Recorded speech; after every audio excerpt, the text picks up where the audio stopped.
My, what a day for a live Sixers Talk podcast. Danny Pommells, Noah Levick, and Ben Berry here rocking out at Rivers Casino. And yeah, it just happened a short while ago, about a half hour or so. Damian Lillard has been traded to Milwaukee Bucks. This is a Sixers podcast, first of all, so relax. We're not going to go crazy on this, but can't avoid it because it changes the Eastern Conference landscape. A 3-team deal in all with DeAndre Ayton landing in Portland, Yusuf Nurkic going to the Phoenix Suns, as well as Drew Holiday going to Portland, but apparently they're going to try to move on from him. There are reports out there that the Sixers, of course, among a bevy of teams, will be interested in the services of Drew Holiday, with Portland making that declaration. But Noah, like, pow, a sock to the face, just like that. We thought Lillard only wanted to play in Miami, according to other reports and comments he's made. But he's going to Portland. They've dug up. He's going to Milwaukee. They've dug up old tweets. Mm-hmm. They've dug up old tweets of Damian's that said that Giannis was a guy he might want to win a championship with at some point in time. But all in all, your reaction to what has just happened? Yeah, big time stuff. We definitely had heard that Portland really wanted to get this thing done before media day, whereas I think it's clear the Sixers perhaps don't feel that much time urgency with the James Harden situation. But man, for Milwaukee to land that great a player certainly makes them obviously a more formidable team.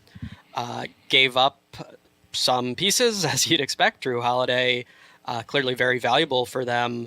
But I think overall, if you're a Bucks fan, you're probably thrilled that Damian Lillard is now part of your squad. And yeah, I think you nailed the most intriguing aspect of this for the Sixers is could there be a Drew Holiday reunion? Saw Kyle Neubeck from PHLY Sports indeed said the Sixers have some interest there, and that's very understandable. He's an awesome two-way player. I believe he's 33 years old, but still seems to be essentially in his prime, and obviously would be a fantastic fit on many teams. And I mentioned to you before the podcast, I think it's neat to think about him maybe playing next to Tyrese Maxey, who has talked about modeling his game specifically after Drew Holiday and being an admirer of Holiday. So I think trying to sort this all out and figure out what's most important, I think Drew Holiday bubbles to the top if you're a Sixers fan, and we'll see what develops there and whether the Sixers, what the Sixers' interest ultimately, ends up yielding, if anything. Yeah, full disclosure, Adrian Wojnarowski was the first I saw report the news of the trade, so credit to him. And, you mentioned we are a week, a few days away here from Media Day, where what we're trying to figure out is if James Harden is even going to show up. But suddenly this Drew Holiday bombshell drops where he might be a player available in the market. A bunch of other players involved in the trade, which really makes the Suns roster look incredibly deep with the choices they've made with Bradley Beal, Devin Booker, and Kevin Durant being their triumvirate there. But bringing it back to the 76ers,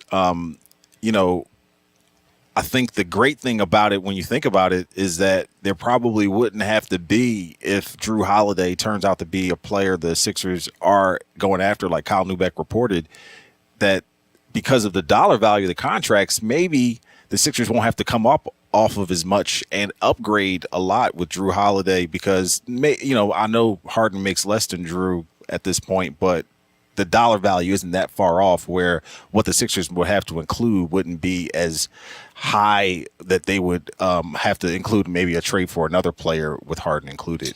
Potentially, yeah. I think it in all likelihood has to be somewhat complicated here, and you have to get multiple parties involved because, of course, the Blazers are a future-oriented team, and James Harden will not be ended up in Portland.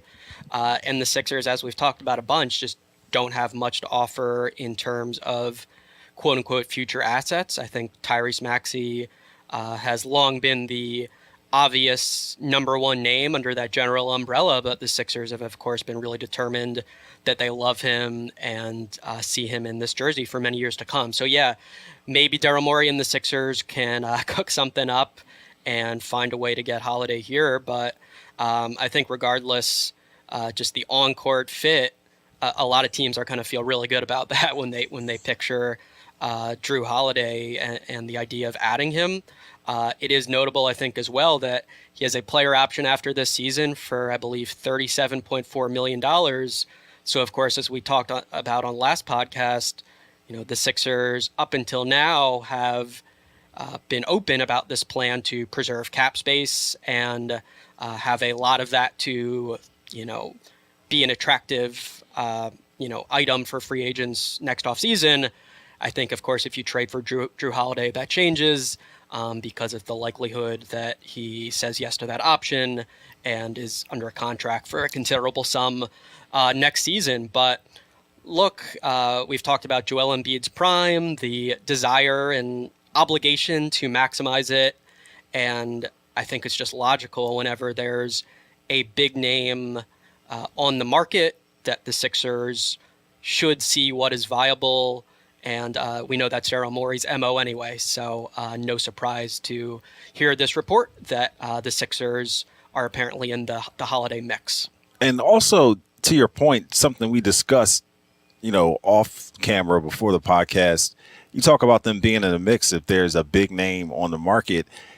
You have to be in contention for these guys in order to contend with what other teams are doing out here. I mean, the Suns trading for Bradley Beal, Chris Paul joining the Warriors as they trade Jordan Poole, and you see what the Heat were trying to do. The Bucks getting Damian Lillard. If you're going to be in that upper echelon, there is a high cost to be in that mix. And not only does it have to work, not only, like you mentioned, do people have to stay healthy, but you have to be willing to do those things, to go beyond the luxury tax, to be able to trade for a guy who already makes, $35-40 million a year and be willing to re-sign someone like that. And if your team's not doing that or willing to do that, or you don't have ownership that's taking those type of risks, then you are not going to be in the mix, period. Unless you're lucky in some way that we haven't seen teams be lucky in a while. Yeah, absolutely. I think the changes to the CBA in some ways seek to make all those points you made a little less powerful. They seek to have a higher middle in the NBA and greater parity. But I think the Suns have shown that no, we're willing to spend well over that second apron and just have the sheer force of dollars and superstardom be enough for us to win titles. And then, of course, I think it is true that when you have a star or two on your team, you're just so attractive to many of the non-elite free agents. And those guys do tend to be willing to sign for less than their quote-unquote market value, especially if they're a veteran chasing after a championship. So, yeah, I think to the Sixers' credit, they have not been reluctant to make big franchise-altering moves. They've made many of them, arguably too many, in a way that has, altered the team's chemistry and made it difficult to build continuity. But you most definitely need to have zero hesitation about pulling the trigger on those moves, and you need to get them right, and you need to draft well and be savvy on the margins and check so many little boxes in addition to these major moves in order to win an NBA title. So I think that. And have the right culture and have the right facilities to attract players and, all those things. Get lucky. I said I always feel kind of sheepish when I mention the luck factor. And I do think, of course, after losing or having a disappointing season, maybe teams tend to lean on that a little too much. But let's be honest, it's really big. A player having a random personal relationship that makes X or Y city attractive could be a huge factor. A random injury like Joel Embiid getting the garbage time elbow from Siakam in the face, that's going to be really impactful. So it's not at all an excuse for why the Sixers have not yet made the Eastern Conference Finals in the Embiid era, but it is very, very important. And you do need to have luck on your side to hoist that trophy ultimately. And I think really how it reflects on Sixers fans is the pressure it now puts on them to meet this new level that's been established. And how long their window is open at this point, and particularly with a few lame duck players on the team like Tobias Harris, like James Harden. Almost all the players on this roster are on expiring contracts, Right. and as we said, that's by design. But it does put them in this Weird somewhat quandary. strange position, where I think the positive way to look at it is those guys on expiring deals should be motivated to have great seasons and Kelly position Oubre, themselves well D'Anthony for Melton, the future. But of course, it's not a situation where there isn't a long-term core and there's a ton of certainty about the future. The best way this could play out is all those guys in expiring deals are very hungry and they gel together well, and they're motivated to be their best. But it's definitely not where the Sixers were in the Ben Simmons, Joel Embiid, young core era. That is very much no longer the case here in Philly. And maybe there's some relationships that play into the favor of Nick Nurse and his new staff. Rico Hines obviously has some deep relationships with players with the runs that he puts together out in Cali. And the new regime, not that Doc Rivers wasn't quote unquote a favorite of guys that came in here. Obviously, James Harden was singing his praises. So many players thought that, he was on the cusp of so many of these, and he was on so many of these social justice issues and the voice of the players through the bubble and a lot in the NBA in some aspects. But saying all that to say,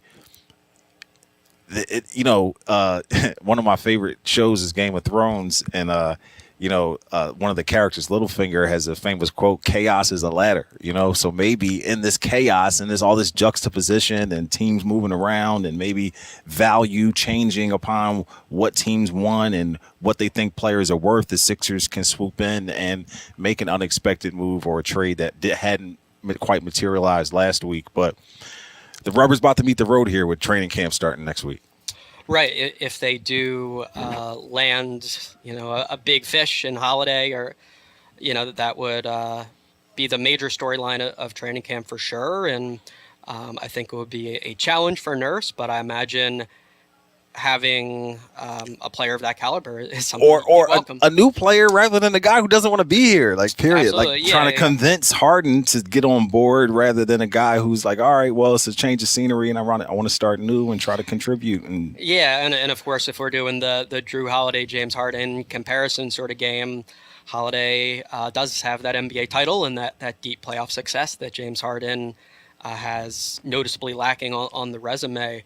So, Nurse will do his best to establish a culture, but I think for the time being, he has to have a few contingency plans of, what's life look like if Harden's there? What's life look like if he's there, but not? Which has to be frustrating. Who wants to do that? Who wants to put up with these two, plan A and plan B, when everybody can just be on the same page and committed to one goal? Right, and now you also have the angle of Adrian Griffin, who was his lead assistant in Toronto in his first year as a head coach with the Bucks, will be coaching Damian Lillard and Giannis. So I don't think that sounds too bad. I think the expectations will be high, but... Meanwhile, Chris Middleton is sitting there like, well, I'll just jump on with whatever's going on here. Oh, me, former All-Star, trying to get back in the mix. Like, man. No guarantee that the Bucks hit the ground running and everything's perfect, but I do think Lillard and Giannis are just such dominant players who impose their will on games in just this inevitable way where even if one or two weapons aren't clicking, even if Lillard's deep jumper isn't falling, he's going to attract so much attention. He's going to make teammates better, and he's just going to be reliably brilliant offensively when he's on the court. Of course, he has had the abdominal issue pop up the last couple years, and he is hitting his mid-30s. So I think those are notable concerns that perhaps decreased his value a little bit from what it would have been 2 years ago. But no doubt, he's still such a great offensive player, and I think the Bucks will be rightly thrilled to be adding him as a superstar next to Giannis. Right, and you're hoping that if you're a Bucks fan, whatever is wrong with Lillard, Giannis can, supplement that by taking some of the weight off of his shoulders, and hope maybe Yeah, we see a different kind of Damian Lillard. You know what I'm saying? for sure. Yeah, I mean, I think the pressure to be the hub of the offense and the guy everything runs through, that is dissipated in a big way. Mm-hmm. And yeah, even from an availability injury standpoint, absolutely no need here for Lillard in the regular season to push himself to play if he's not 100%. It's all about the playoffs at this stage in his career and on this team, and I think that's great for him. Hey, let's pay some bills here. Of course, we're at Rivers Casino, and it is time to rush to new rewards at Rivers Casino. Now, there's a whole new way for you to earn, redeem, and level up your rewards. Get your new Rush Rewards card and get more out of your game at Rivers Casino Philadelphia. Gambling problem? Call 1-800-GAMBLER. One of our primary sponsors, Wilmington University, always a great partnership there. Learn about Wilmington University's personalized academics and a caring community at its open house on Wednesday, October 18th. Details at wilmu.edu/open house. Back here live at Rivers Casino as the 76ers are preparing to embark on a new journey next week, and a new regime with Nick Nurse and company trying to pull strings to get this team past the semifinals of the Eastern Conference, from the Great Eight to the Final Four. And a new obstacle has appeared, and that is the Milwaukee Bucks with Damian Lillard as he finally joins the Eastern Conference. Not the place he expected, but a place that still is going to give the Sixers fits, because this is a team they're going to have to overcome. Opening night. Yeah. Sixers Bucks. Yeah, there we go. So that'll be the first, presumably, game that we see Lillard wearing that Bucks uniform, and I'm sure that crowd will be raucous, and that will be the center of the NBA world in a way that the schedule makers probably didn't anticipate when they put it all together. Tell me, though, will James Harden be out there when that game comes? I mean, here we are. He's in a situation he doesn't want to be in, but there is incentive for him to suck it up and get out there because of so much of the spotlight being on him. So if you had to bet, there's the speculation of maybe there's a trade the Sixers can make with Drew Holiday, and maybe a third team, like you said, gets involved, so he gets a destination he prefers. Portland gets some assets, the Sixers get Holiday, something of that sort. How what would you bet? Would you say it's give me a percentage of Harden being out there in that Bucks game? I mean, I don't know if I could put a very high percentage on it. In all honesty, I think what you say is true to some extent. Of the spotlight is on him, and sure, it would theoretically be advantageous if he gets back out there and plays and shows he's valuable and all of these things. But I think from his perspective, he's gonna pout. The spotlight is on, and therefore every action he makes to potentially put the Sixers in an even more uncomfortable position, well, it's magnified because there's the national attention and all of the ways that it's unpalatable to the Sixers. So yeah, I don't think, in all honesty, like, the Sixers have a great sense of what his plans are, but as I've said, I think he seems really determined to get his way out of here. Whatever form, whatever strategy he might take, very much remains to be seen. But, as we sit here less than a week from Media Day, I think we would have heard by now from one source or party or another if anyone besides James Harden fully knew what was next for him. So I don't have a satisfying answer there. I don't think the Sixers also are totally sure what he maybe has up his sleeve, or what his future holds. Ben Simmons decided not to come and stare down the barrel and answer all those questions. Right. Do you feel like Harden's the different type of guy to come to Media Day and sit there and answer the questions and be open? And that doesn't strike me as something that he would normally invite. Like, I don't think he's inherently anti-media, but I think he sees it as, this is part of my job responsibility, but I wouldn't go out of my way to, open up about my life and my feelings necessarily. I do think if he's there, if he's not there, he's the big story and that is what he wants. Yeah. So I'm almost not sure that it's like a very high stakes decision for him. I think either way, he achieves the goal of everyone talking about James Harden on Sixers Media Day. I think, of course, if he's there, there's perhaps a little more ability to quote unquote control the narrative and to expand on, why he might have negative feelings about Daryl Morey or the Sixers or whatever. But I think regardless, just strictly from that standpoint of everyone talking about him, that is going to happen. That is the safe bet here. Well, everyone's going to be talking about James. The Sixers already attract national attention at Media Day. The NBA is there doing stuff with them, and there's but I mean, if this was But I'm just saying it's going to be more than just the Philly media assemble if he's going to talk. I'm just saying there's going to be a national contingent. But, I mean, you think back to the Simmons saga, I think even in a situation where he's absent, much, much more national media presence because everyone wants to ask about, Joel Embiid's feelings on Harden and Nurse's, thoughts. And, so I think there's great understandable interest regardless. And I think, it's just funny to think about if none of this had happened, what would Sixers Media Day look like? I think, sure, there would be some interest. You got the reigning MVP, you've got Tyrese Maxey, you've got a new head coach.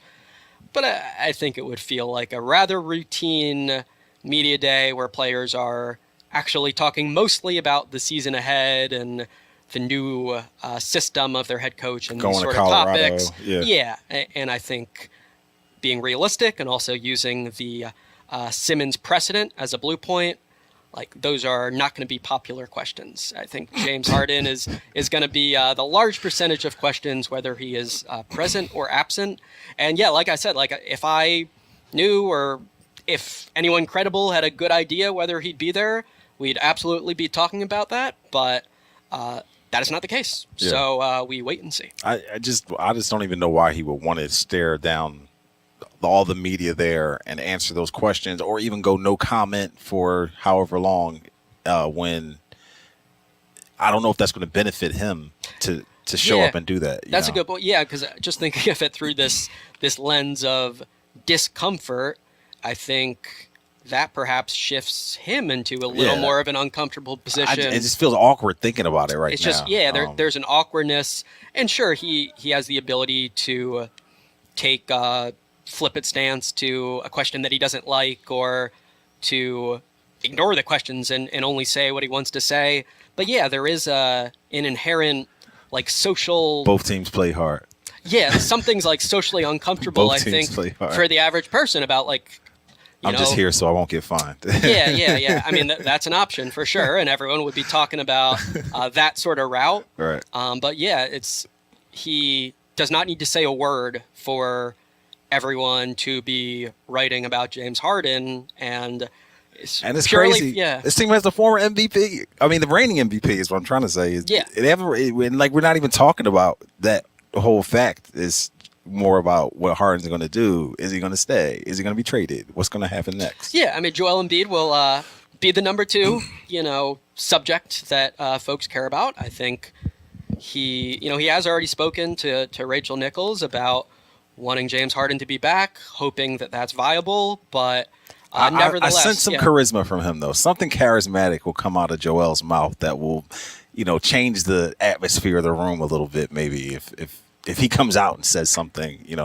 like he's the first person to speak or talks to the media before others. Or maybe, although he's so well-practiced in these odd, like, just very undesirable situations that he might be, the essence of just playing it cool and bland. That wouldn't shock me either. But definitely Joel Embiid. We will be eager to hear his thoughts, but the greatest degree of eagerness for a Sixers thoughts would be James Harden if he just so happens to be in Camden. All right, so let's just throw it out there. Realistic expectations for this upcoming season. What are you thinking? I'm thinking they can get to 45, 50 wins. I'm thinking they'll still be like a 5-6 seed. But so what are you thinking? In that scenario, again, what is your James Harden related projection? Oh, my James Harden related projection is I think that based on past history, he is going to make it uncomfortable. He probably had a better chance of winning a title with Kyrie, Durant, and what Brooklyn had if they had gotten it together. I know the COVID stuff and, Kyrie and all that kind of upset the apple cart a bit, but I think there's a level of ego and humility that you make a choice between those two, and it trends that Harden continues to make the more of the ego choice than the humility choice, whether it was Houston, whether it was Brooklyn. So I don't see him change. Like, you don't get older. The saying goes, a zebra doesn't change its stripes. You know what I'm saying? Like, you don't get older and all of a sudden get remorseful about these choices you made. And he's already bombastically called Daryl Morey a liar. So it's time to double down at this point. And maybe from his perspective, desperation is around because there's an opportunity for the Sixers maybe to make a trade because the landscape has kind of evened out with this Lillard thing, the shoe dropping on that. So maybe all of a sudden, they kind of need him to kind of play ball and he can still kind of go into a shell a little bit. So I'm anticipating him making it uncomfortable, getting in his shell. And, why would he change what his past behavior has been at this point when he's already gone way beyond anything we've seen before? Up with him making a statement in China. So being fined $100,000. Yeah, like too, and the players union, coming out on his behalf. So that's also a muddled thing. So I think you're never going to see him play in a Sixers uniform the way you have seen him in the past. And that's leading the league in assists, scoring 40 plus, celebrating and being carefree on the court. I really hope that Rivers leaving, Nick Nurse showing up might facilitate some of that. But I think he's just disgruntled and he's set in his ways and he's put his foot down and it's time for him to, I don't know if it's going to be the fat suit or anything like that, but I don't see him being the version of Harden that we enjoyed these past couple seasons. So the 45 to 50 wins, 0 of those include James Harden contributions. Well, I see opportunity here that Mark Jackson has really brought me around to, and that's that if you want Maxey to be this, reach that next level and change, his expectation on the court and meet what the potential people are talking about, then he's got to have the ball in his hands. He's got to be able to make the decisions, make the mistakes, be able to, grow in a way that he probably wouldn't be able to do with James Harden here. So I'm seeing more opportunity for others on the court. It was Jaden Springer's birthday the other day. I was staring at that photo, man. I was staring at that photo, trying to look in his eyes to see if there was a contribution from him that we might not expect somewhere along the way. But I'm thinking that those wins come with a very dominant Joel Embiid, Maxey maybe taking more of a role, opportunity for other guys, Melton on the team, Kelly Oubre, that all of a sudden, because this team has the opportunity to have like a jovial, youthful, glow about it if they can, get up and down the floor a little bit, make Joel commit to running a little bit, or if that's something he can do with the way things are going to be designed with this team. I don't really know what to expect from Nick Nurse's offense necessarily, but with that said, I think they'll commit to each other and get to those wins. Yeah, no, I mean, I think it's actually pretty safe to assume they're going to do their best to play a lot more in transition. I mean, that's just, I think, pretty fundamental to what Nick Nurse likes, and it's logical, too. You got Tyrese Maxey, who's exceptionally speedy, D'Anthony Melton, Paul Reed, also very athletic players who figure to be like key rotation members.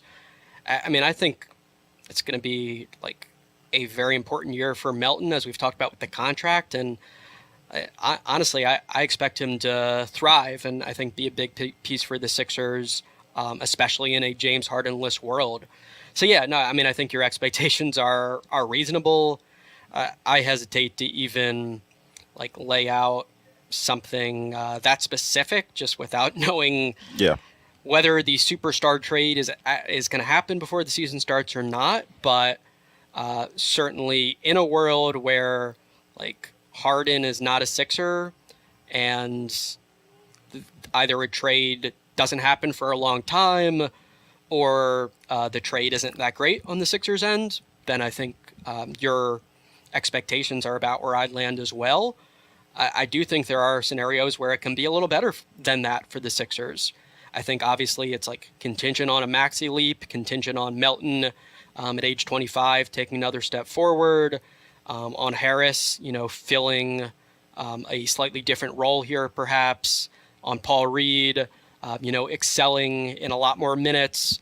But I actually don't think it's that outlandish that even without James Harden on this team, the Sixers could be in that top-ish group of the Eastern Conference.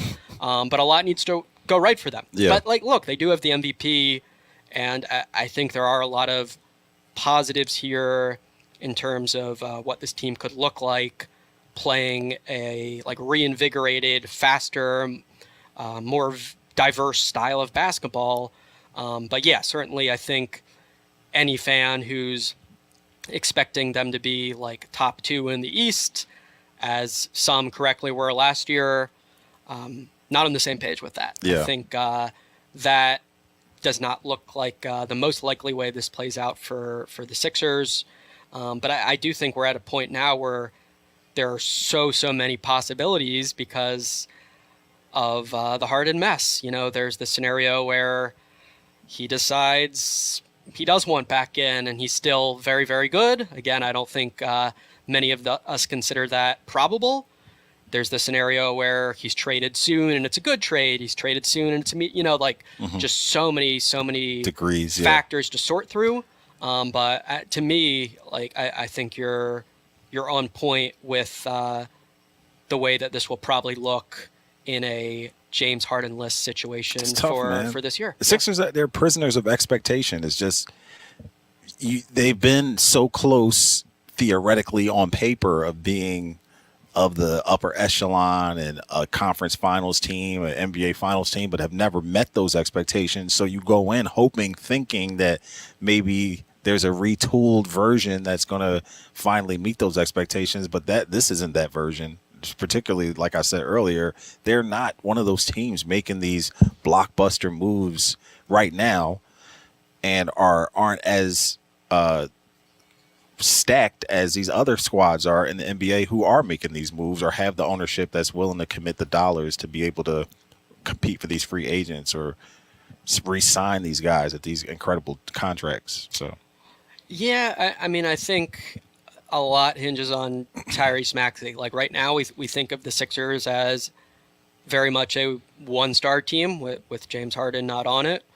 But the Sixers, of course, firmly believe that all-star level basketball is in Maxey's near future. Everybody's getting better too, though. And everyone's getting better too. Yeah. No, totally agree with your point. I just think it doesn't need to be all doom and gloom expectations-wise, and I think at least some optimism about internal development is warranted, especially given there's this new coach who wants to play a style that should be conducive to faster, higher energy basketball.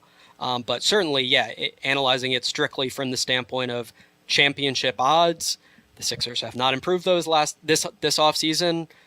They did good work last offseason. They were correctly considered a top 3 team, in the East pecking order, and they have fallen from that. And the work they do in some sort of resolution with James Harden will determine, have they fallen far? Are they actually still in that mix?